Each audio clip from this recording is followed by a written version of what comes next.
I'm Bob Goodman, currently the chair of Nicholson Heritage Association. You are sitting in an 1849 train station. It was the hub of the Leggett line, and then it was purchased by the Delaware Lackawanna.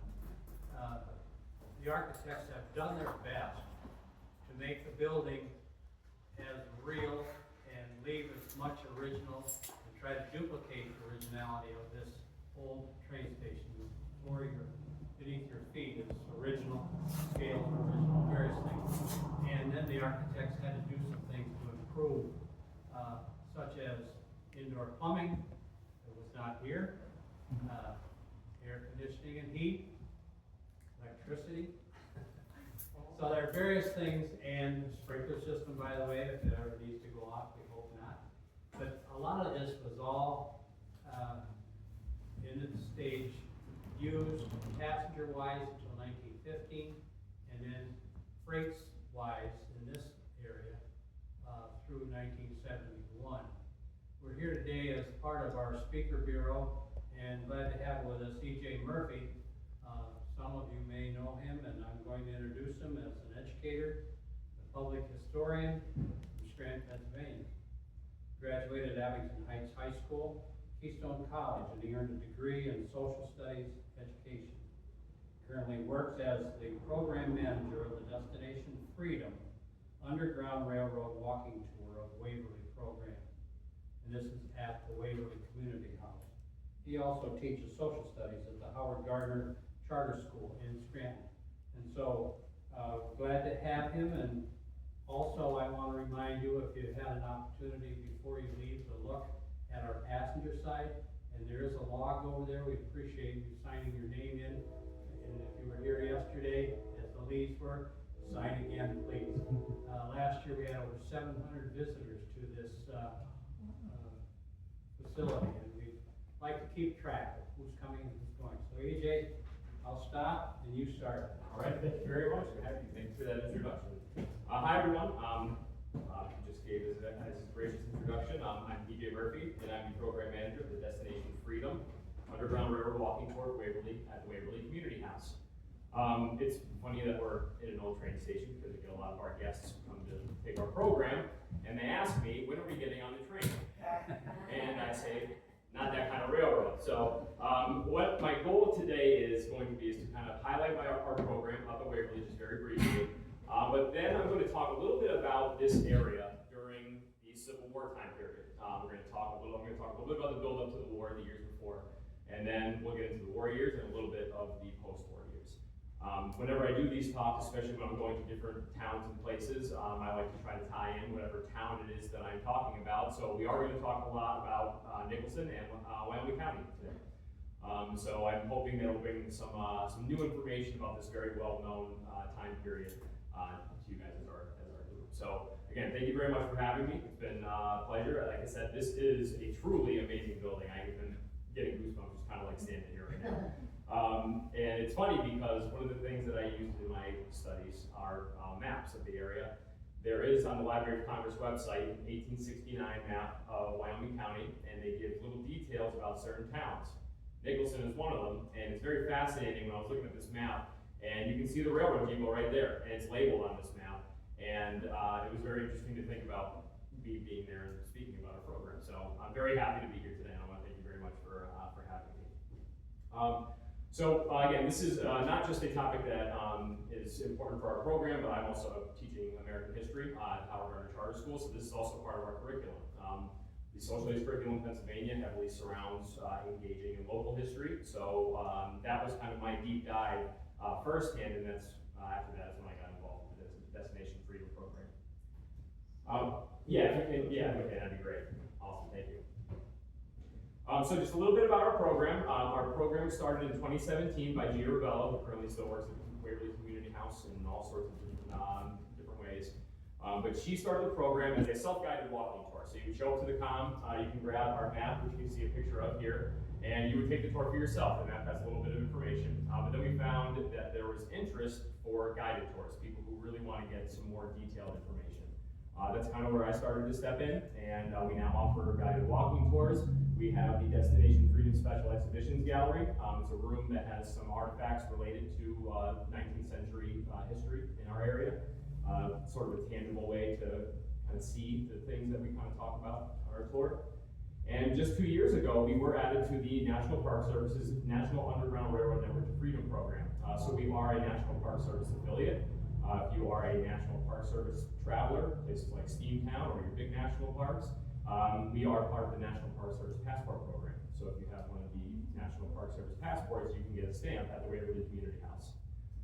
We like to push that as much as we can. We know that gets people to show up. The Waverly Historic District is also part of the National Register of Historic Places. So this history has been kind of recognized for a long time, and people know that Waverly is a very historic town.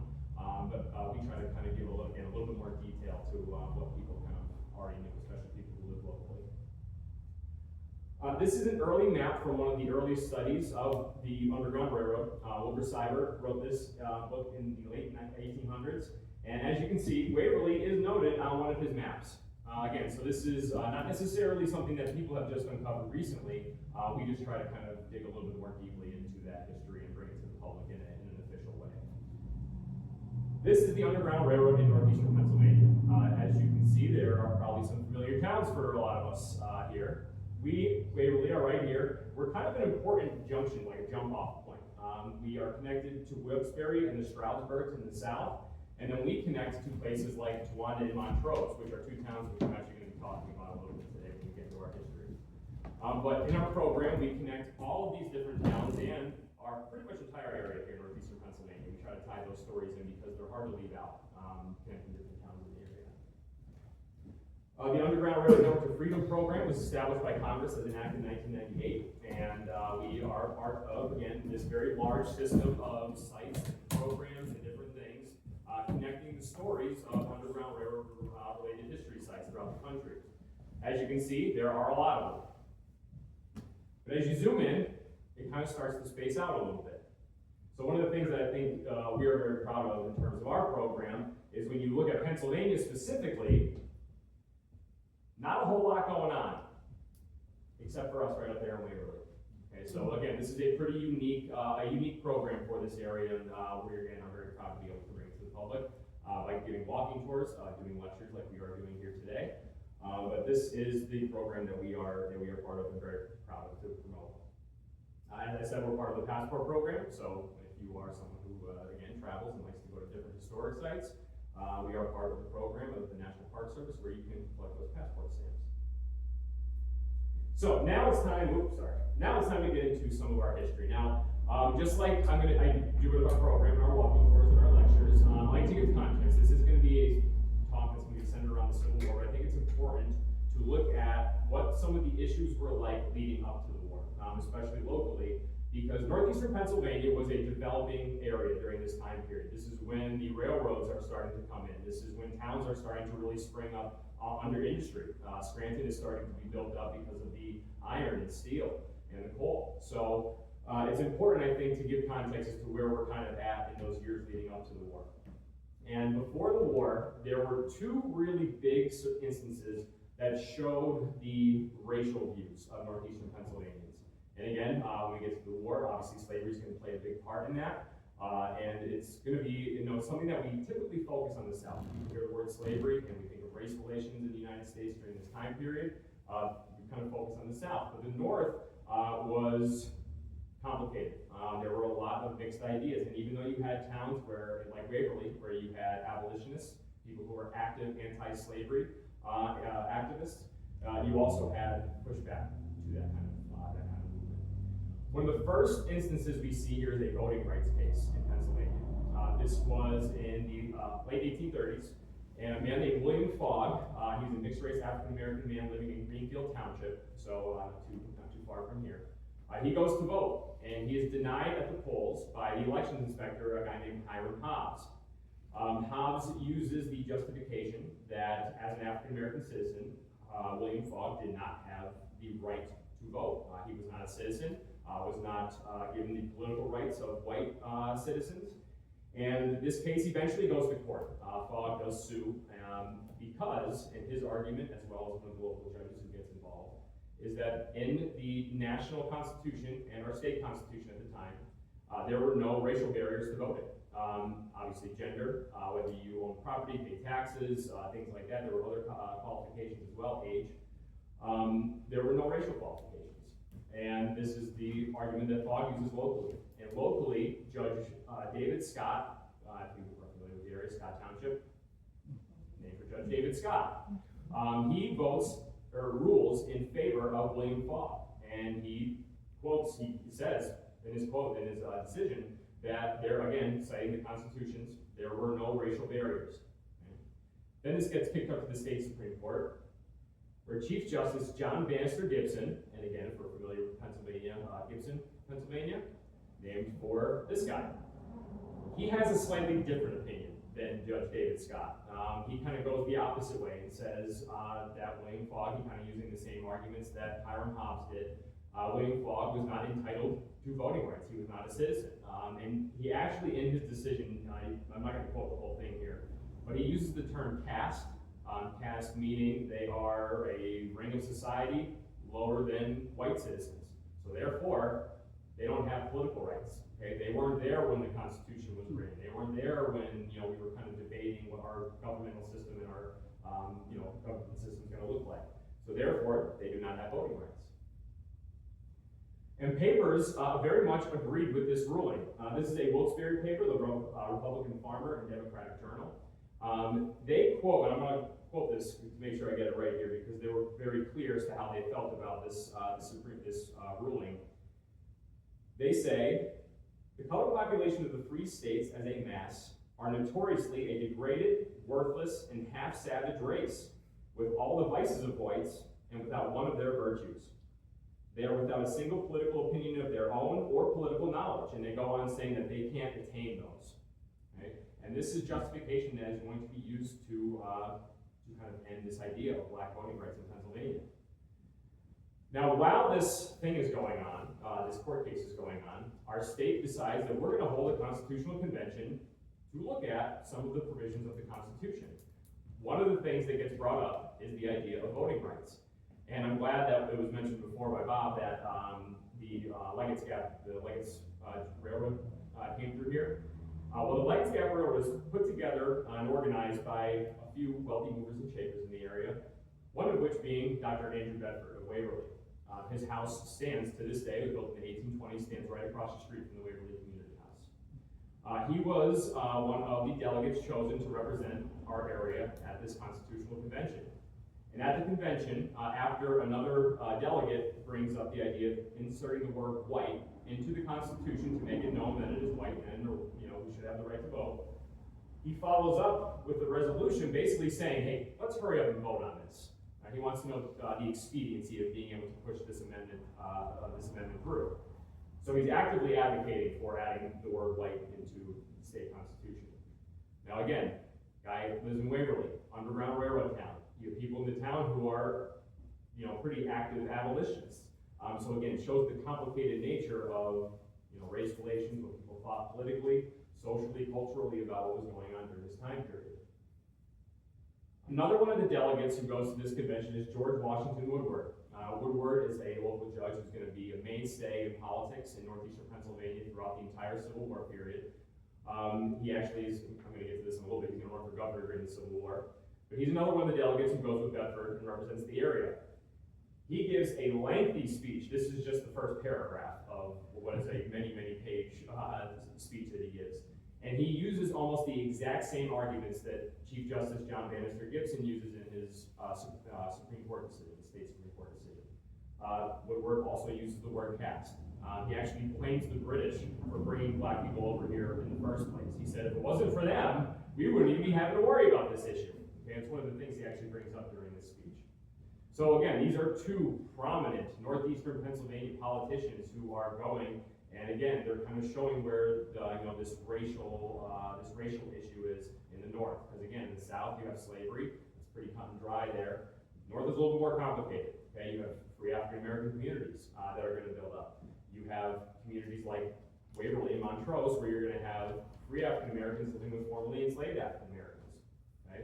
So again, very, very complicated mixture of things going on in the pre-Civil War years. And again, this is happening in the late 1830s going into the 1840s.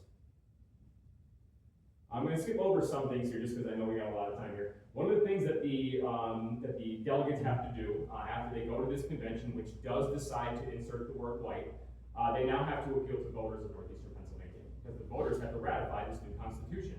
So they take to local papers to give their argument as to why this new constitution should pass. They talk about, in one of their appeals, they talk about how kind of more liberal Pennsylvania had been in terms of African American civil rights compared to the rest of the Union during this time period. So they say, quote, "There does not seem, therefore, to be any harshness in the denial of suffrage to the blacks, for all the measures of this state in reference to them have been conceived in the most enlarged philanthropy and tempered with love and pity." So basically, we've been good to them up to this point. You know, if we take this right away, it's really not that big a deal. Okay?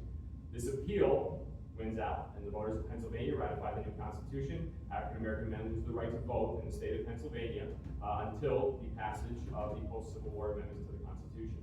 So you're talking about 30-some years now of being removed from any sort of political discussions. Anything that could possibly happen in terms of your civil rights, laws that could benefit you, you no longer have a say.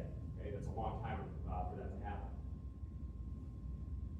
In the wake of some of these kind of setbacks for the abolition movement, you had some abolitionists who were starting to question their faithfulness to the cause. This was a letter written from a man named M. Tooks. I'm not sure what his first name is. I haven't been able to track him down yet. But he was writing to Reverend George Peck, whose headstone you can see right here, that is in Dunmore Cemetery. George Peck was a local Methodist minister, and he was very prominent in the discussions around the anti-slavery abolition movement in the area. But this friend of his is writing and saying, "The truth is, I am jaded to death in wars of abolitionism and other isms connected with it. The spirit which has been diffused through the length and breadth of our work is fraught with elements of fraction and caters for anarchy." So he's saying, we're really losing our grip on what's going on here, and I don't know if I can do it anymore. So again, you know, this pre-Civil War Northeastern Pennsylvania is basically saying, listen, this whole race thing, we're done dealing with it. Okay, we're just going to kind of let things, you know, play out how they're going to. Ooh. So again, I'm going to skip over just some stuff here. This is also the same topic, but right around this time period, does anybody know who this is? Frederick Douglass, okay, one of the most famous figures associated with the Underground Railroad. Right around this time period, 1838 is when this convention meets. 1838 is also when Frederick Douglass makes his escape to the north to freedom in Massachusetts. There's a lot, again, going on during this time period. Not only do you have, you know, racial issues being addressed, you have the Underground Railroad and the fugitive slave issue really becoming a problem. Well, now all of a sudden, you know, you have political debates about slavery. Now it's being brought up in Congress. And one of the people who brings up the issue of slavery in Congress is another Northeastern Pennsylvanian. Did we happen to know who this is? This would be, I'd be thrilled if anyone got who this guy is. No one wants to take a guess. Has anyone here ever heard of David Wilmot? Wilmot Proviso? Oh, your social studies teachers would be ashamed of you. Well, David Wilmot was born in Bethany, so right outside of Holmesdale, but he's going to make his name in Towanda, another Underground Railroad town. And David Wilmot is arguably the most influential politician in Northeastern Pennsylvania during the Civil War time period. In the mid-1840s, we were about to wrap up our war with Mexico as we are acquiring new territory to go from sea to shining sea. And in the debates about what's going to happen with this new territory, David Wilmot in Congress introduces into, they're talking about an appropriations bill, about what to do with the land, how to pay for it, all that kind of stuff. Wilmot brings up the idea of inserting in this bill a provision that says neither slavery nor involuntary servitude shall ever exist in any part of said territory. Okay, the new territories acquired from Mexico. This raises a hellstorm. It is one of the, you know, when you look at timelines of the Civil War time period and things that led to war, David Wilmot is often quoted as being kind of one of the initial sparks that show that this was no longer just, you know, debates going on by people in North and South. This is now politics. This is actually going to have some sort of effect on the country and the country's future. So David Wilmot again, you know, introduces this proviso, and he catches the attention of Frederick Douglass. Douglass says that the Wilmot Proviso, which is what this known. He's not that thrilled with it. He says, quote, "It is hardly necessary to say that we do not attach much importance to the Wilmot Proviso as a means of staying the desolating curse of slavery. While we regard it as a step in the right direction and hail it as a most helpful sign of the times, it is but a sign." So we're moving in the right direction. We're not quite there yet. Okay. So again, this is a Northeastern Pennsylvania politician who's getting the attention of one of the most well-known American figures in our history.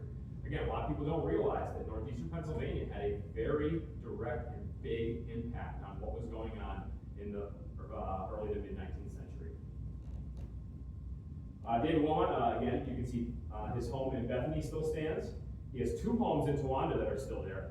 The one that he died in here and the one that he lived in during the war period. And he is buried in Towanda's Riverside Cemetery. Okay, so again, very tangible reminders that this guy was real and he was very important. Actually, on his headstone, he has the words to his proviso etched on the headstone: "Neither slavery nor voluntary servitude." Again, just giving you another rundown. Again, Towanda is where Wilmot makes his name. So again, he's living in a town that has a pretty sizable African American population of both freeborn and formerly enslaved men and women. So he sees slavery and the kind of effects of it a little bit more directly than some other Northeastern Pennsylvanians would. Now, when Wilmot introduces this proviso is when the first formerly enslaved person to come to Waverly and actually stay there and live there and make a life there, that's when that happens, in the mid-1840s, right around the same time as the proviso. This is the headstone of George Keyes. George Keyes, again, escaped slavery in Maryland, navigated the Underground Railroad to Waverly. And, this is when we see all these issues kind of coming together, okay? The extension of slavery, the fugitive slave issue, okay, which again is going to become very contentious between Northerners and Southerners.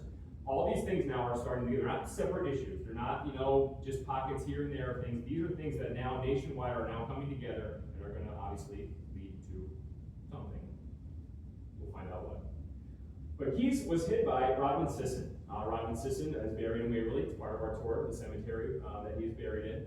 And Rodman Sisson is one of the documented abolitionist, anti-slavery advocates in Northeastern Pennsylvania during this time period. He not only was active in the Underground Railroad, but he was one of the few abolitionists who believed in political intervention, getting involved in politics to try to bring that issue to the forefront. He's going to be part of what was called the Liberty Party. In the mid-1840s and going into the 1850s, the Liberty Party was created solely to oppose slavery, both as a moral issue and a political issue. So again, you have a lot of these complications. So we can think back about Woodward and the convention and ending black voting rights and what was being said about African Americans. Then you have people like this in towns like Montrose and Waverly. So again, lots of complicated things going on and kind of coming together all at once in our area. I'm going to skip ahead here. This is all about the Liberty Party and their influence. But as we go into the 1850s, places like Waverly and Montrose are now building up sizable African American communities. This is the permanent site, or what was the permanent site, of Waverly's African Methodist Episcopal Church. Waverly built up such a big community that they actually had their own church built. This is something that we highlight on our tour. We actually take guests to the first site of the AME Church in Waverly.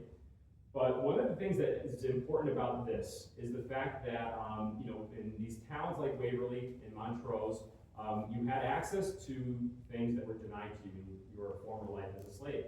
So George Keyes, when he makes his way to this town, he has now options to do things like practice religion openly, okay?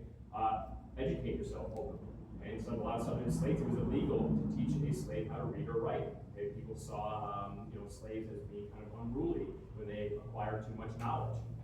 So the fact that we had structures dedicated to this in Northeastern Pennsylvania during the mid-19th century is pretty amazing. We don't think of large black communities in Northeastern Pennsylvania, especially during this time period.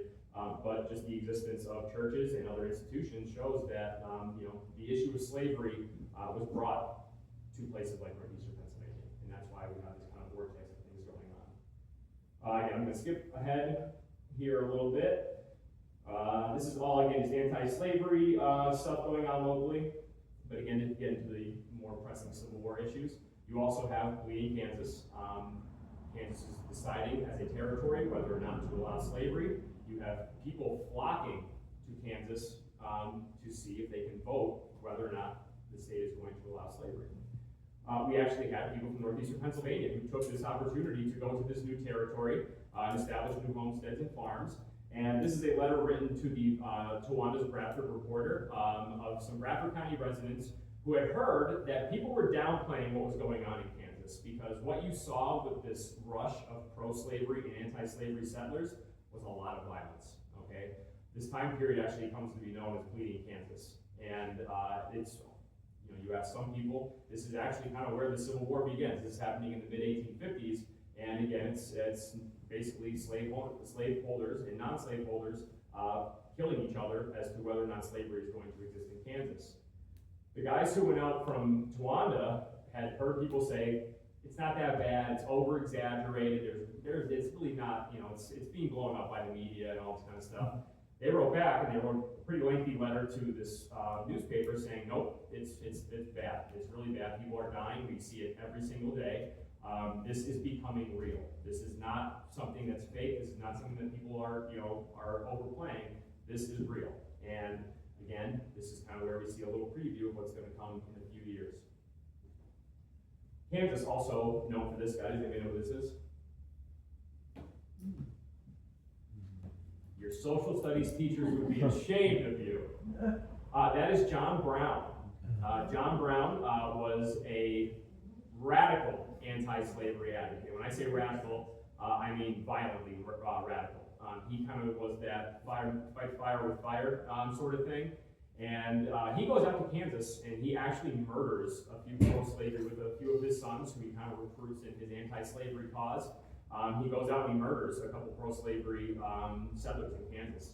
He's not caught. Nothing ever comes of this, but he's going to continue his violence as the warriors come on. When he goes to Harper's Ferry, now West Virginia, back then Virginia, Harper's Ferry was the home of a U.S. arsenal. He had a plan, about 18 to 20 guys that he brings with him to Harper's Ferry, to capture the arsenal, capture the weapons, scatter them amongst the enslaved population of the area, and then start an armed revolt to move through the South and liberate slaves through violence. Okay? This plan fails. Okay? He gets trapped in Harper's Ferry. It was not very well planned out, and he is killed. And a lot of people kind of think he wanted that, play the martyr. He kind of remembered more so afterwards. And he does. And people are going to invoke his name during the war as someone who kind of emphasized, you know, the very aggressive anti-slavery sentiment. But he kind of becomes a boogeyman, especially for Southerners, because Southern slaveholders were already fearing, because of revolts going on all through the 1800s, people feared the idea of African Americans getting weapons and then using them to free themselves violently. And John Brown again becomes kind of a boogeyman. But in Montrose, a preacher, A.L. Post, one of the, again, very active anti-slavery advocates in the area, he gives a lengthy speech basically backing up John Brown and saying what he was trying to do was righteous. And again, you know, he gets the scorn of, this is from a Democratic paper, so, you know, kind of the anti-Republican, anti-Lincoln kind of side of things. And you can see here, murder advocated. They're talking about this guy, A.L. Post, basically, you know, being like John Brown and that he's advocating for violence.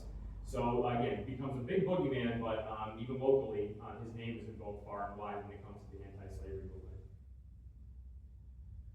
All right, then you have the election of 1860. This is Abraham Lincoln's first bid for the president. And you see in Northeastern Pennsylvania, largely support for Abraham Lincoln. You're going to see during the war there's going to be a lot more pushback towards his policies, but when he's first elected, he does generally have support throughout the entire North, particularly here in Northeastern Pennsylvania. You have groups like the Wide Awakes. These were young, kind of almost like a paramilitary group that would go and watch the polls. They would go through torchlight processions throughout towns. You can see they had a very specific uniform. All right, and then you see their torches right there. But this election, again, locally was not super contentious, but it was not a landslide for Lincoln. People typically think that all Northerners were very pro-Lincoln and, you know, getting ready to fight to end slavery, and we're going to see that that's a little complicated. Two of the people who are going to be very active in the formation of the Republican Party and Abraham Lincoln's election is David Wilmot, who we talked about before from Towanda, and Judge William Jessup of Montrose. Judge William Jessup is also going to be one of the big political movers and shakers in terms of the anti-slavery movement in northeastern Pennsylvania.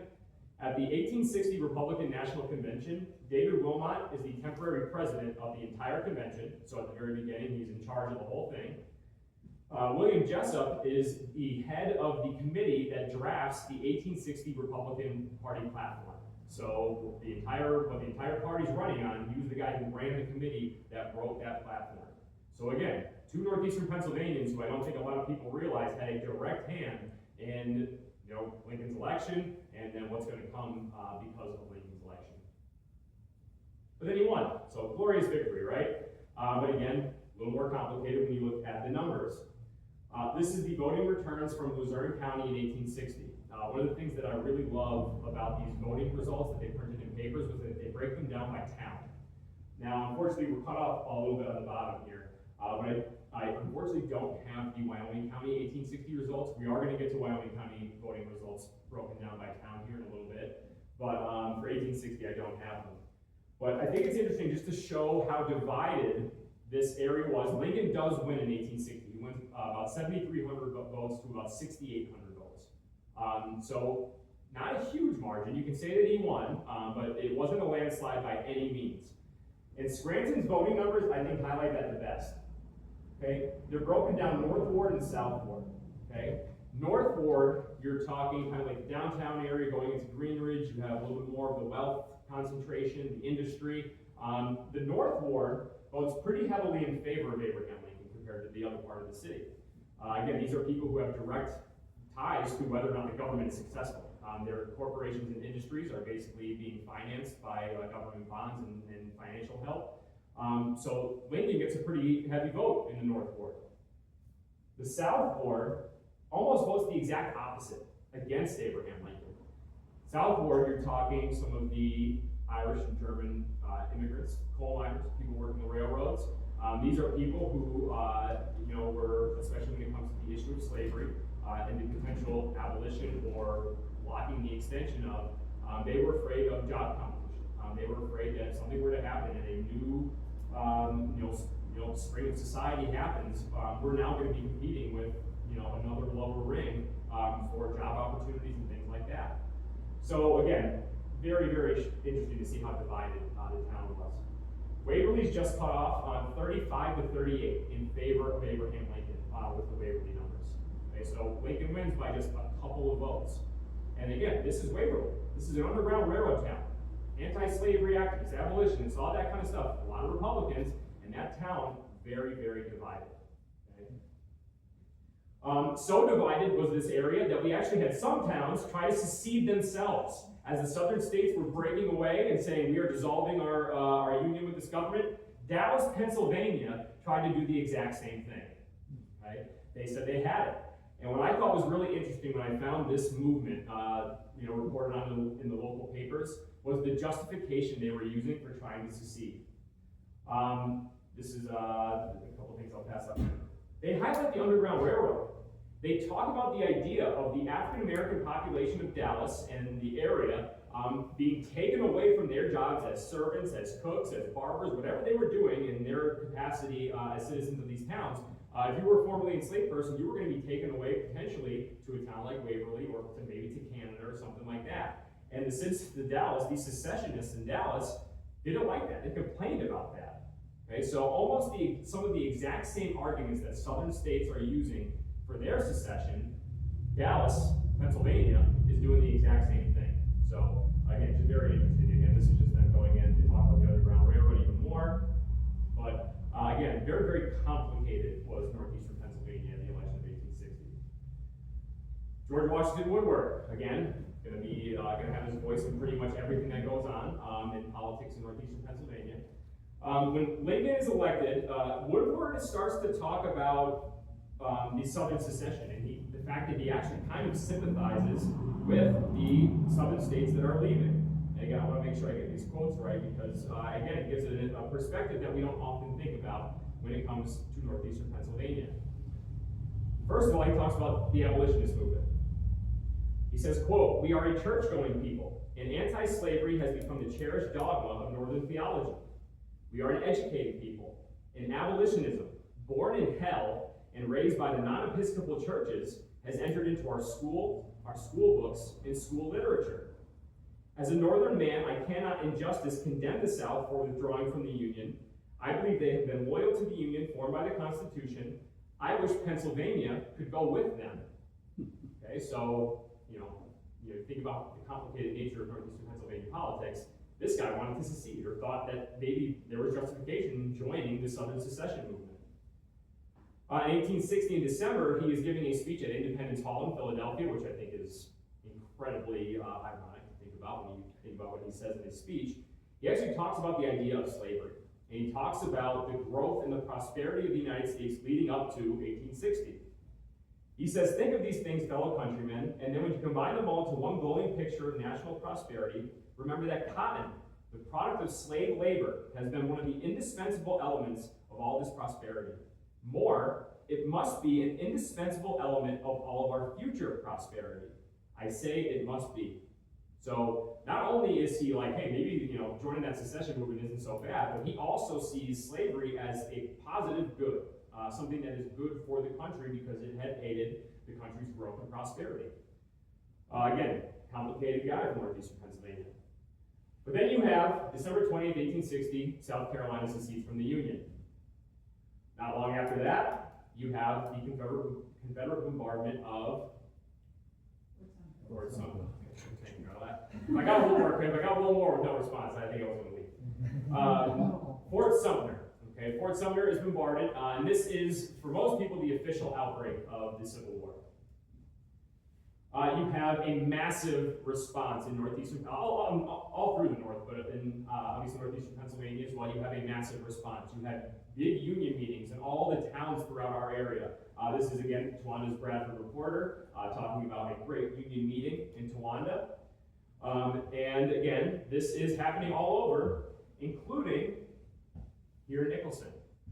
This is actually, this was a meeting that happened, not in Nicholson, but of Democratic politicians in Luzerne County and Wyoming County. Okay? At this meeting, again, these are people who, at this point in time, are very much, we are for the Union, we are for the preservation of the Union, and a lot of times they add, as it was.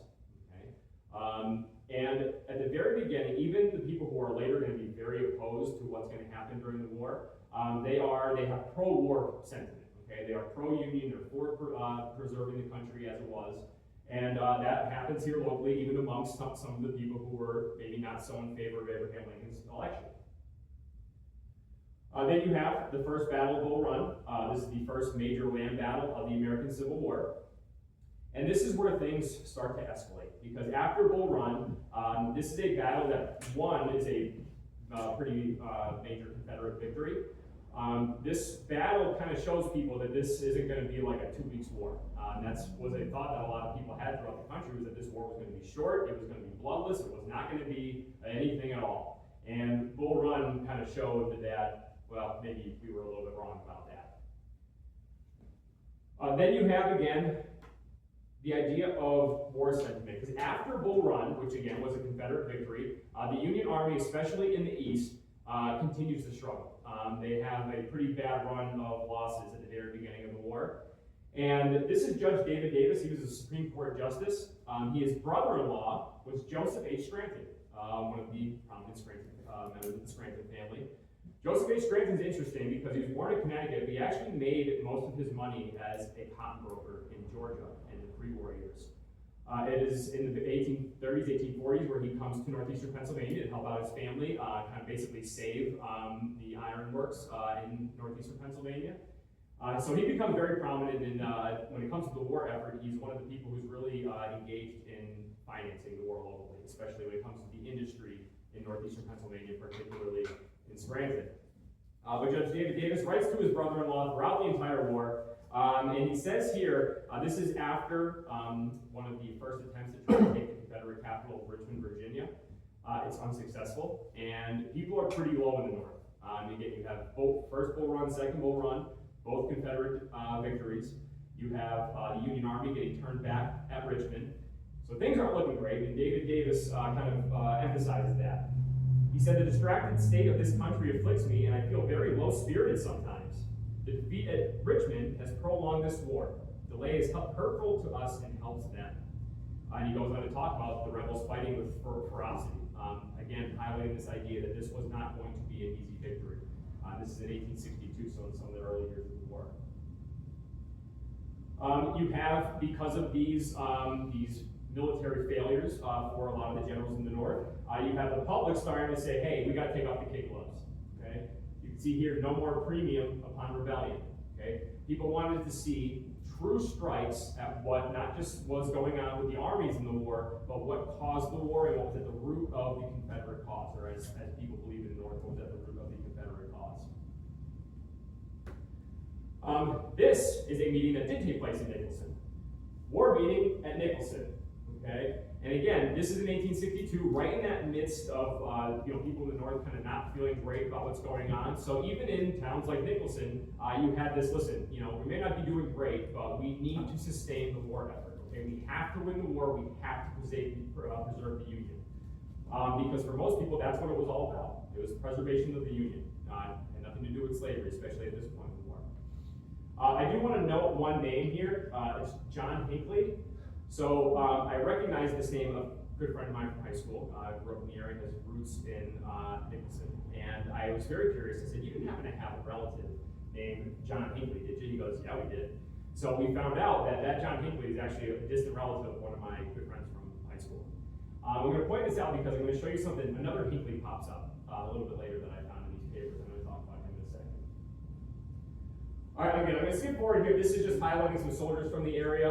These are soldiers who fought with the 132nd Pennsylvania Infantry. These were all Northeastern Pennsylvanians. And they are going to fight at the Battle of Antietam.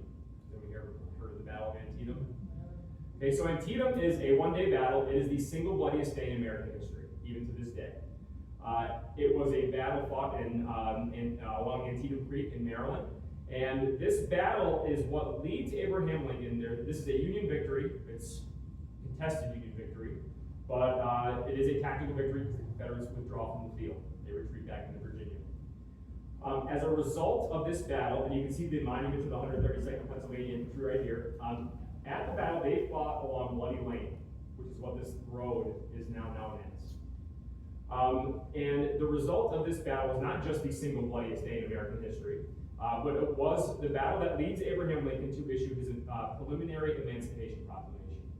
At this point, he had not had enough military victory. He did not want to issue the proclamation and have it seem as though it was an act of desperation.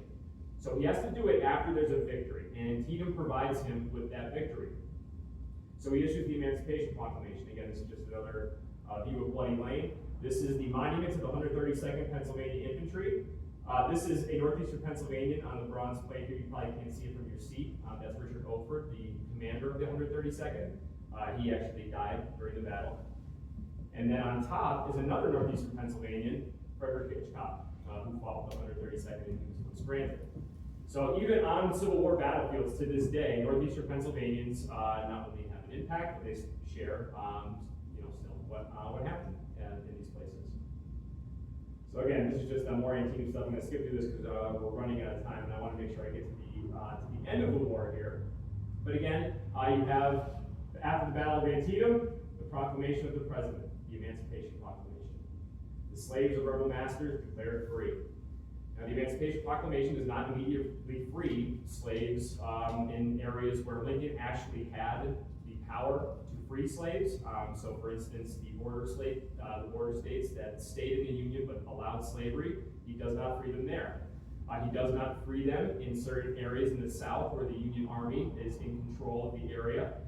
So again, he has these pockets where he can actually actively free immediately slaves, but he doesn't do it. Okay? It's a kind of a measure that's going to show people that, he tries to entice the Confederates to join the Union again. He says he issues this 5 days after Antietam. He says, by January 1st, 1863, if you decide that you want to rejoin the Union, you can keep slavery. No Confederate states do this. So January 1st, 1863, the Emancipation Proclamation goes into effect. And the Emancipation Proclamation, again, only frees slaves in rebel-controlled territory. So what's going to happen is, as the U.S. Army is kind of moving through the South, they become these kind of liberators, the practical liberators and the kind of issuers of the Emancipation Proclamation, because when the Union Army, after they take over Confederate territory, after the proclamation is signed, these slaves are freed. And so this proclamation is complicated, it's complex, it's largely, I think, misunderstood by most Americans, but it did have an effect. Okay, it did have an effect. Some people were not very thrilled about this proclamation. This article is from a Holmesdale paper, the Wayne County Herald, and it says, quote, "We print another column which strikes us as being the most deplorable step of the war." And they go on describing Lincoln's Emancipation Proclamation. So again, it was met with a lot of controversy in the North. Okay? Some people were for it, some people were not. Some people who were for it because it was a war measure, because it would help win the war, not as a moral issue, not as an anti-slavery issue. So again, very complicated feelings in the North about things that are going on. I mentioned Hinckley before. I found a note from an Elias Hinckley. Again, you can't see, it's kind of cut off at the bottom here.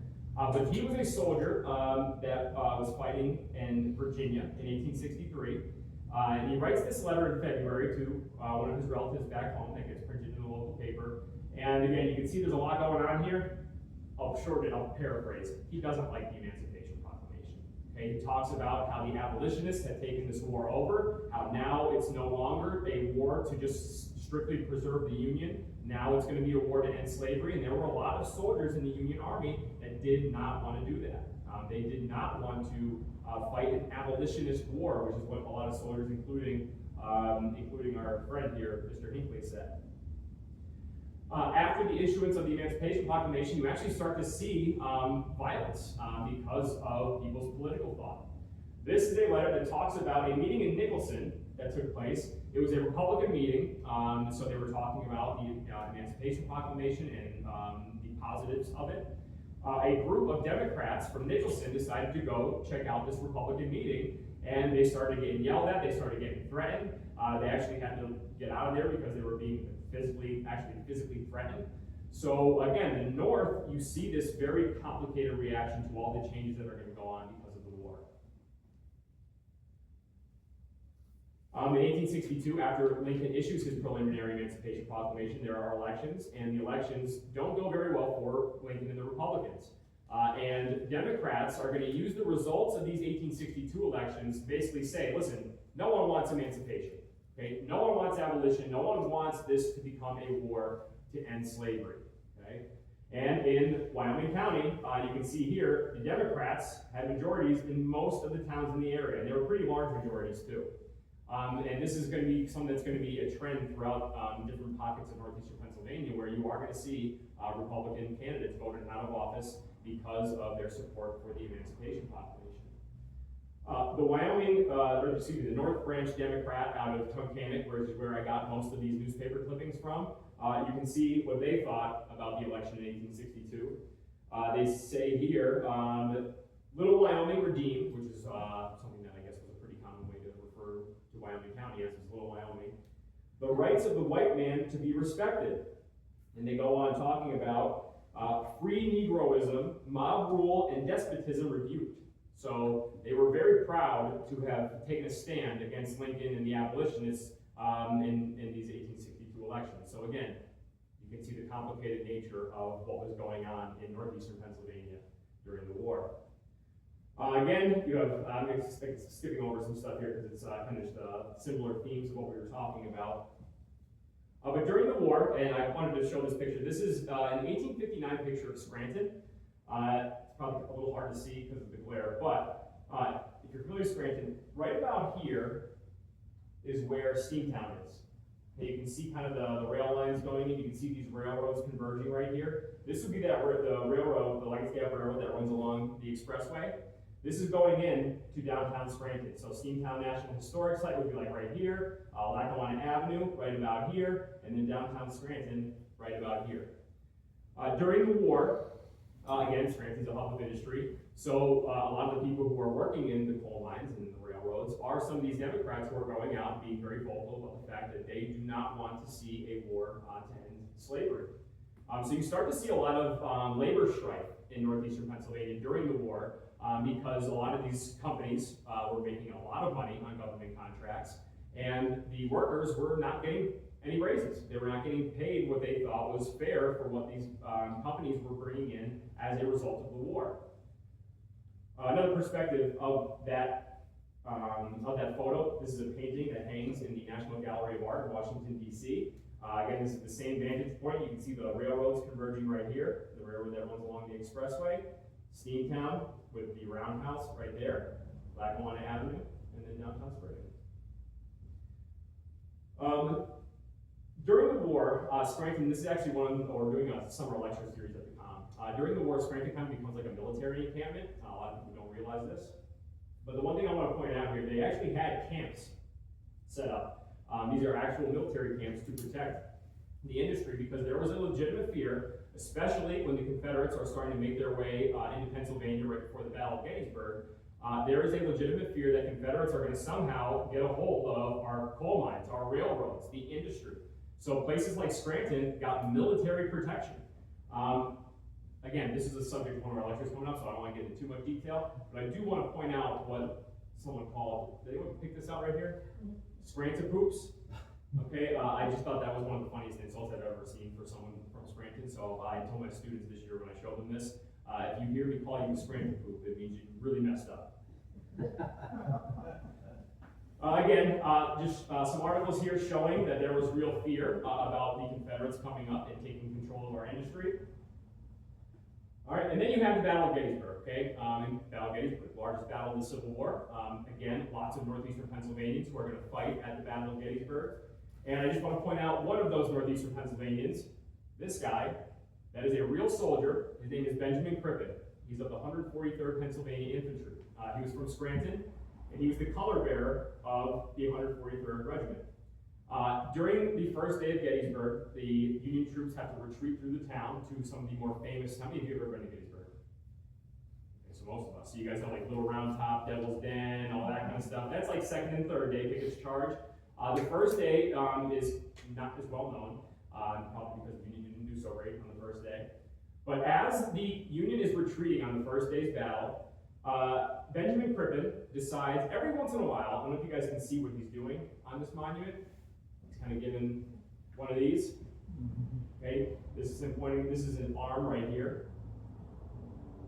As the Union is retreating, Crippen is turning around and going like this to the Confederates, basically saying, hey, we're retreating, this fight's not over.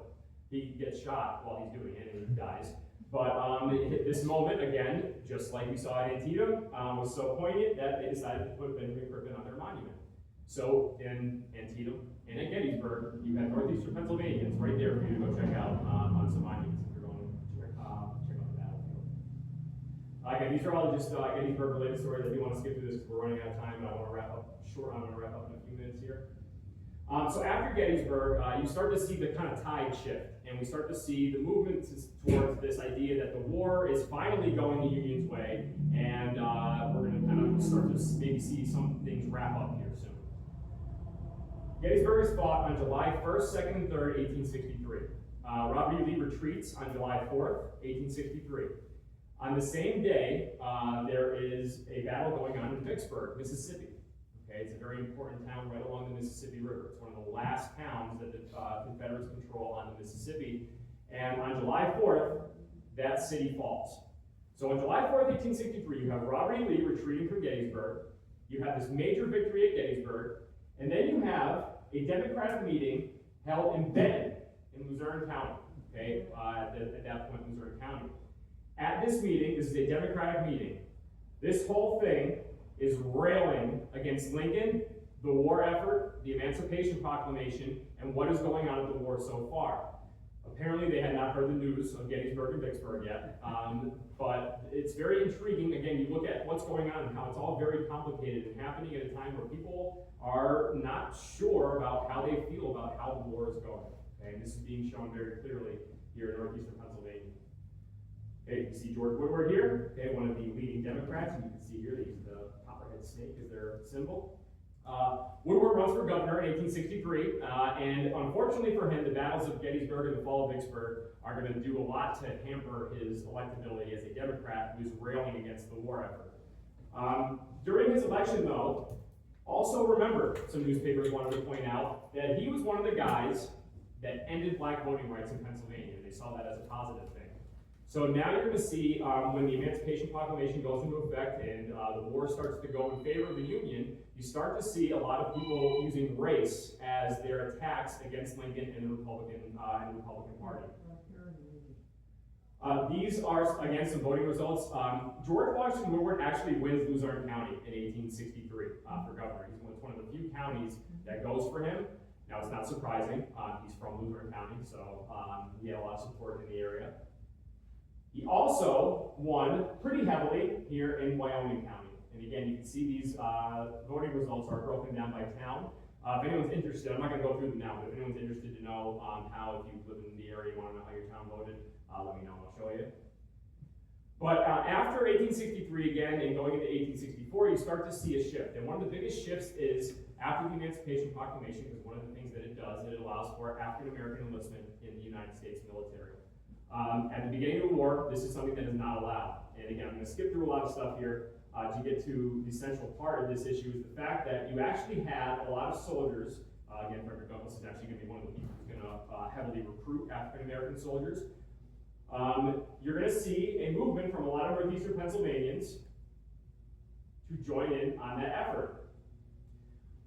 That's one of our main themes that we highlight in our tours and our programs at the COM is this idea that, you know, for a lot of the formerly enslaved, when they got to a place like Waverly, the story doesn't end there. And for a lot of people, I think generally we think that's kind of where it is, where it doesn't.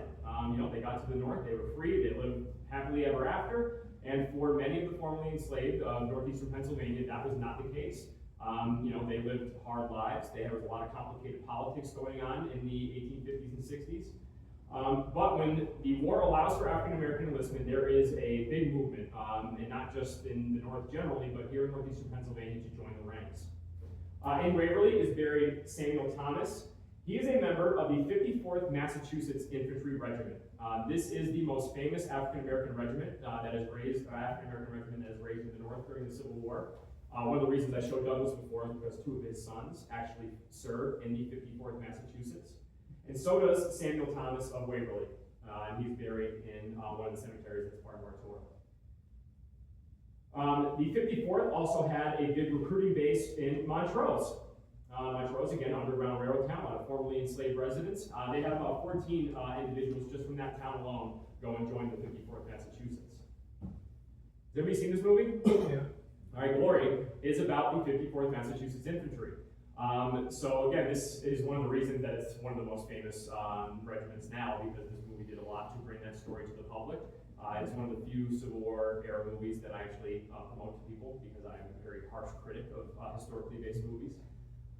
But you have, again, another big movement. It's not just members of the 54th who are going off. You have other regiments that are being raised. The 3rd USCT, United States Colored Troops. That was the official designation of African American regiments during the Civil War.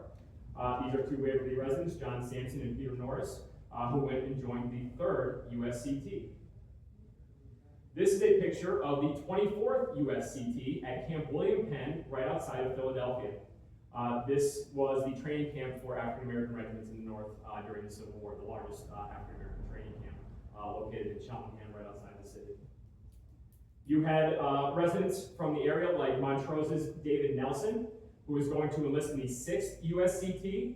Nelson was a free-born man born in Ithaca, New York, but when he moved to Waverly, he became an active Underground Railroad conductor. He was active in moving people from Montrose over the border into New York to towns like Elmira or Binghamton, or going as far into upstate New York to get people to Canada. So again, you can see how these men, when they're going to war, I think the meaning of the war and what was going on probably was a little bit different for them than it was for a lot of the white soldiers coming from Northeastern Pennsylvania. I'm going to pass through some more things here just to get to the end. We have, again in Waverly, one of our stories centers around this guy and his family. the story of George Keyes. This is George Keyes Jr. If you guys remember from earlier the talk, George Keyes was the first formerly enslaved resident of Waverly to come and stay and actually settle there. Well, when the war allows for African American enlistment, him and his son, George Jr., enlist in the 22nd United States Colored Troops Regiment. And they are going to see action during Ulysses S. Grant's campaign to take the Confederate capital of Richmond at the end of the war. Now, this is Grant's campaign map. You guys can't see this really well, but that little blob right there, that's Richmond. Okay? Grant's plan is to just take his army, march right onto Richmond, take the city. You got it? War's over. Okay, you cut, the army's off and supplies going in and out of the city. Well, Grant finds out that that's a little bit more difficult than he planned on. Okay, so he has to shift his focus to this tinier blob down here, Petersburg, Virginia. Petersburg and Richmond are connected by a railroad. Okay, and then Petersburg kind of has like spokes on a wheel, a bunch of rail lines that go out to different parts of the Confederacy. So Grant thinks you take Petersburg, cut the rail line, war's over. Okay, same effect as capturing Richmond. And it's during the attacks on Petersburg where the 22nd is going to see their most famous and their heaviest action during the war. These are headlines from a Pittsburgh paper and a Philadelphia paper in the aftermath of the initial attacks on Petersburg. Pittsburgh paper got some things wrong. Okay, Petersburg was not initially captured. Eventually it's going to happen. But one thing that both of the papers do is they highlight the fighting of the African American troops, the USCT regiments, during the initial attacks on Petersburg, because they are some of the only successful attacks during that initial movement. These are two of my favorite wartime, or not wartime, but war-related images. These are members, again, you can't really see because of the glare, but these are members of the 22nd USCT hauling off captured Confederate artillery. Okay, so they actually captured Confederate positions in these initial attacks, and this is their, their way of kind of gloating as to, what they were able to accomplish. In the background, there's a unit of white troops cheering them on, okay, which I think shows a sea change in how people were viewing African American enlistment during the war. This painting right here, has anyone here ever been to West Point, New York? Military Academy? So if you haven't been, I suggest you get to go. It's a beautiful place, amazing history. They have a museum there, and in that museum hangs this painting of the 22nd USCT charging the Confederate works outside of Petersburg. Okay, and that painting still hangs in the West Point Museum to this day. So again, this regiment and a lot of the actions of African American troops during the latter part of the war is going to change a lot of the racial views that people held about African American men and their qualities and their capabilities as soldiers and later as citizens. This is the battle flag of the 22nd United States Colored Troops Regiment. This is the actual flag that they would have taken out on the battlefield with them when they were engaged in combat against the Confederates. There's an African American soldier at the point of bayonet forcing the surrender of a Confederate soldier. Okay, pretty powerful image. Again, you think of this regiment being a regiment of both freeborn and formerly enslaved African American men. A lot of them are going back down south to parts of the country where they were being held in slavery, and they are fighting against people who, whether personally or not, the cause is going to affect the institution of slavery. So again, powerful image to bring on the battlefield with you. Can't imagine the Confederates were a big fan of seeing this flag. All right, again, I'm going to fast forward here and get to the end of the war to wrap things up. You start to see again, towards the end of the war, people are talking about the effects of the war, abolition of slavery, the anti-slavery movement. Then you have the re-election bid of Abraham Lincoln. And this is a fascinating letter that I found that was from the United Methodist General Conference in Philadelphia in 1864 when Abraham Lincoln is running for re-election. This is a pro-Lincoln letter that they write endorsing him, officially the church endorsing him as their candidate. And again, I'm not going to go through these word for word, but most of their praise for him was because of the Emancipation Proclamation, the gradual steps to end the institution of slavery, and this was the basis of their support for him in the election of 1864. Now, as we know, Lincoln gets reelected. However, in Northeastern Pennsylvania specifically, he doesn't do so hot. These are the election returns in 1864. 1860 in Luzerne County, Lincoln won about 7,300 votes to about 6,800 votes. Okay? In 1864, Lincoln loses Luzerne County about 9,500 votes to about 6,300 votes. So not only does Luzerne County flip and vote against Abraham Lincoln in 1864, it flips pretty heavily against Abraham Lincoln in 1864. One of the real pains in the butt for the Republican Party and Abraham Lincoln was Wyoming County. Wyoming County also voted pretty heavily in favor of George B. McClellan, Lincoln's Democratic opponent in the election of 1864. You can see here, Nicholson was at 183 to 68, I believe, in favor of George B. McClellan against Abraham Lincoln. So our town here, historic, not particularly big fans of Abraham Lincoln. And you can see here in these election returns talking about Democratic majorities, they say Little Wyoming, all right. Abolition giving its last dying kick. So they thought, in 1864, because of the area doing pretty well democratically, that this whole anti-slavery abolition movement, no way, never gonna see the light of day. But we know how that ends up working out. We have then in 1865, so Lincoln's reelected, we start to see some major victories that swing the favor, not just of the war, but in terms of ending the war, in favor of the Union. And then you have the 13th Amendment to the United States Constitution, which abolishes slavery. This again was something that was widely debated and contested here in Northeastern Pennsylvania. But there was at least one Northeastern Pennsylvania politician, J.H. Marshier, who gives a speech in the House of Representatives, the Pennsylvania State House of Representatives, endorsing the 13th Amendment and being happy to be able to be one of the people who's going to be part of bringing that amendment to the United States Constitution. Again, it's hotly contested. Even the vote to get through Congress is a huge effort for Lincoln to try to get that done. Has anybody here ever seen the movie Lincoln? The Spielberg movie?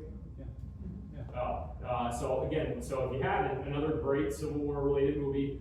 That movie actually highlights Lincoln's efforts to get the 13th Amendment pushed through, and it was difficult. And eventually, though, it happens.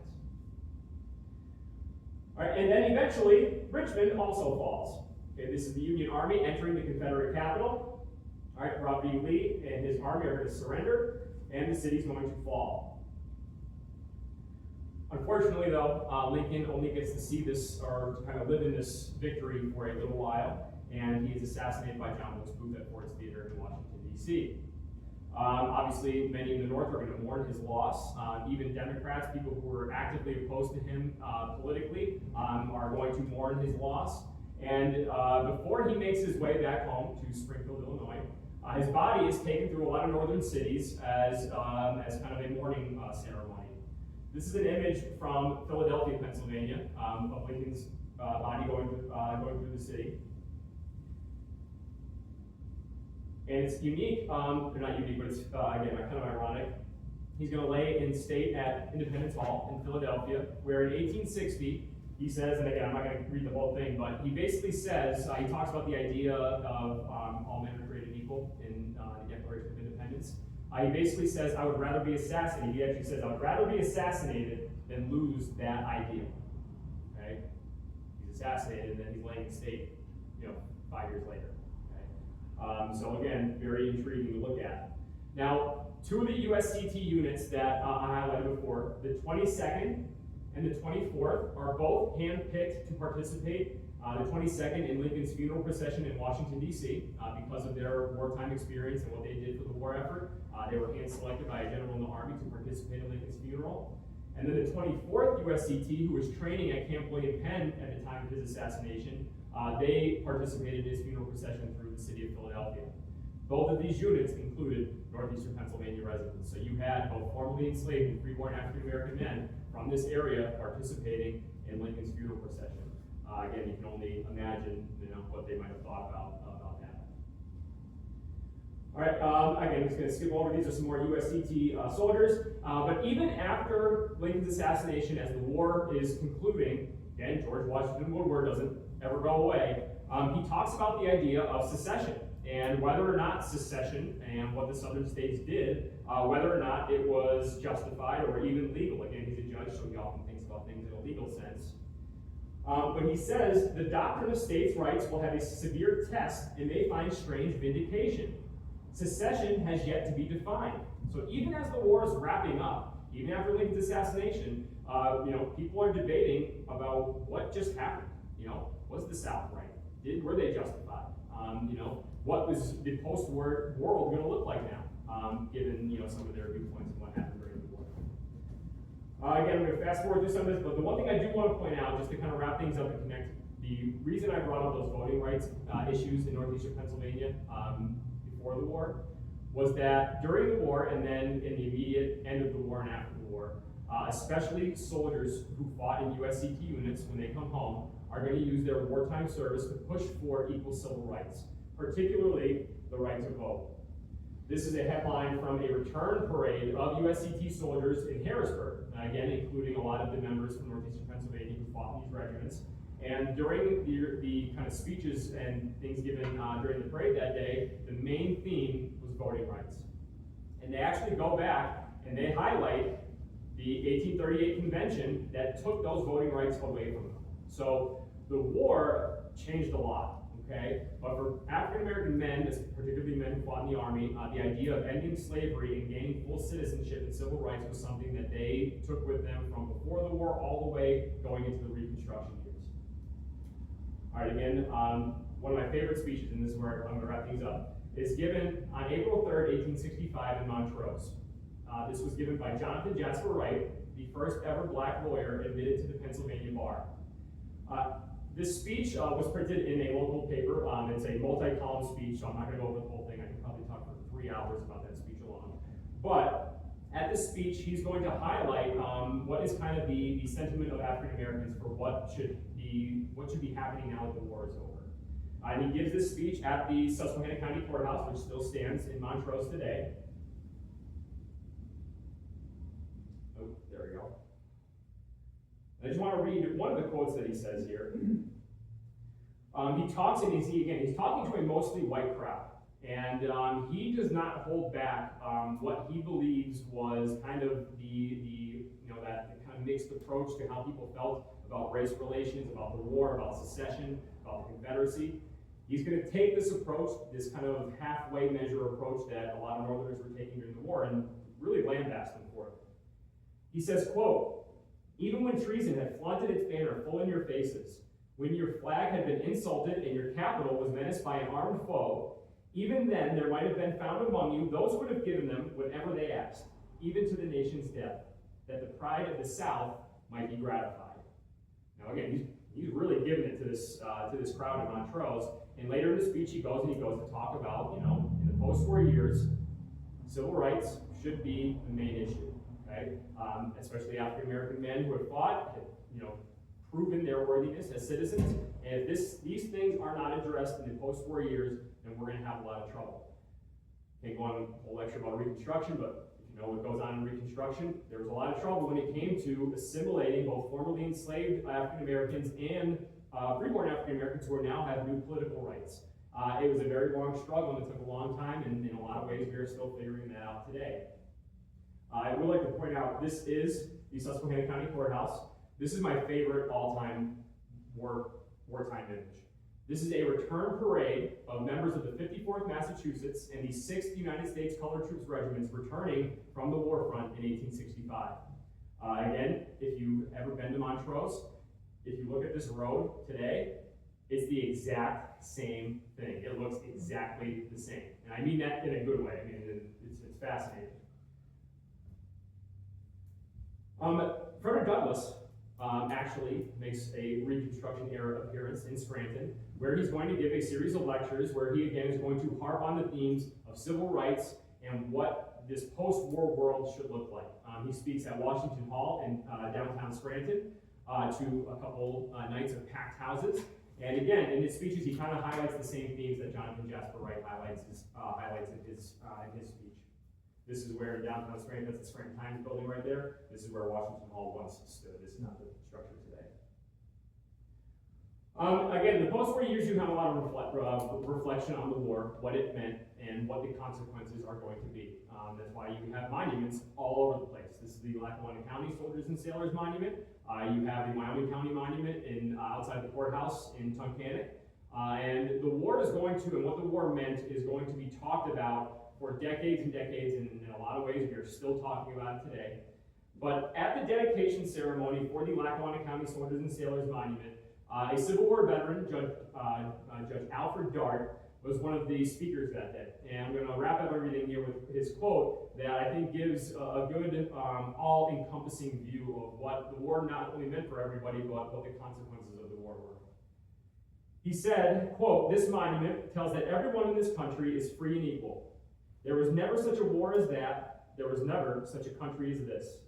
The monument will in time crumble away, but the memory of the men to whom it is erected will live forever."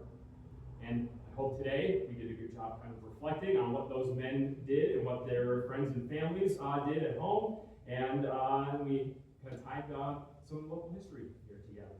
But that is Northeastern Pennsylvania's Civil War, and again, I thank you all for coming out and inviting me here today. Again, this is an honor to speak in such a historic building, but that is my talk, so thank you very much.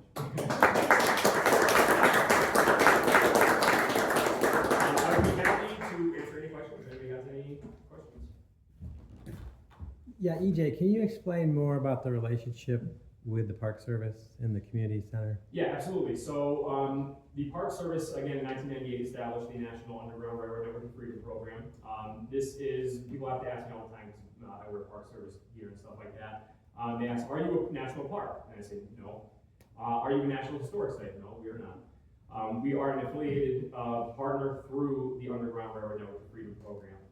This allows us, through the Park Service, to apply for grants. It allows us to use their logo, associate through the Underground Railroad Network and Freedom Program. It added us to their passport stamp program, which was huge because if you know National Park Service people, they're like obsessed with collecting these stamps. So people will come to our site specifically just to get their passport stamp. So our affiliation with the Park Service helped us facilitate all of that. And again, it's been a huge way for us to help push our program and really get people to understand. I mean, because everybody knows that logo. If you've been to any historic sites, if you travel around the country, the National Park Service is something that pretty much everybody's familiar with.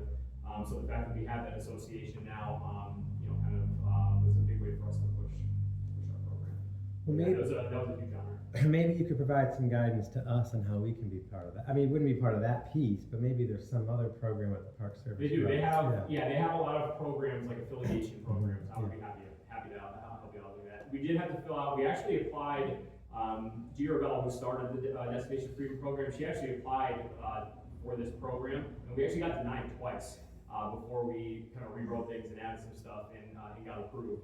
So it was a process, and it took a lot of research, took a lot of work. But eventually they saw the merit in our program and decided to add us on there. Luzerne County was quite sizable at one time, and Yeah. I'm trying to place my great-grandfather, I believe, or great-great-grandfather, they both had the same name, were commissioners in Luzerne County, but they lived in Waverly. Yeah, yep.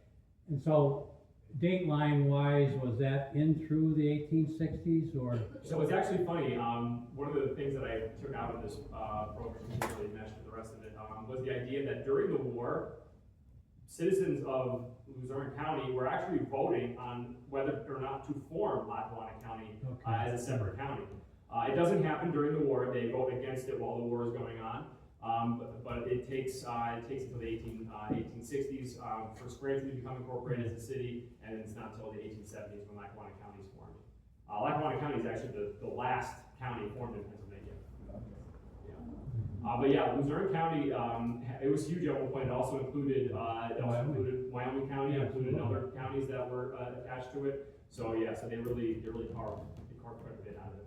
But it was a big debate. One of the things, again, going back to the idea of industry in Northeastern Pennsylvania during the time period, one of the reasons that Lackawanna people who were living in the upper part of Luzerne County wanted to break away was because, one, traveling to Wilkes-Barre, if you were living all the way in Waverly or even farther north, if you have to go for any court business or legal issues or whatever, you have to go to Wilkes-Barre. That's a hike back in the 1800s. So distance was a big thing, but then control of industry and taxes was another big thing. Again, you have a lot of taxes going to Luzerne, what is now Luzerne County, from Scranton, and people who were living in Scranton and the surrounding area weren't thrilled about losing out on a lot of that money. So yeah, so that also kind of drove the push to form Luzerne County.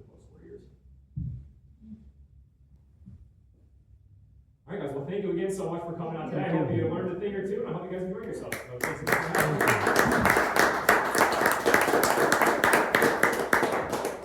And please, come and take our tour. Has anyone been here? I think I see a few familiar faces here. Yeah, has anyone else been here or been to the con for our tour?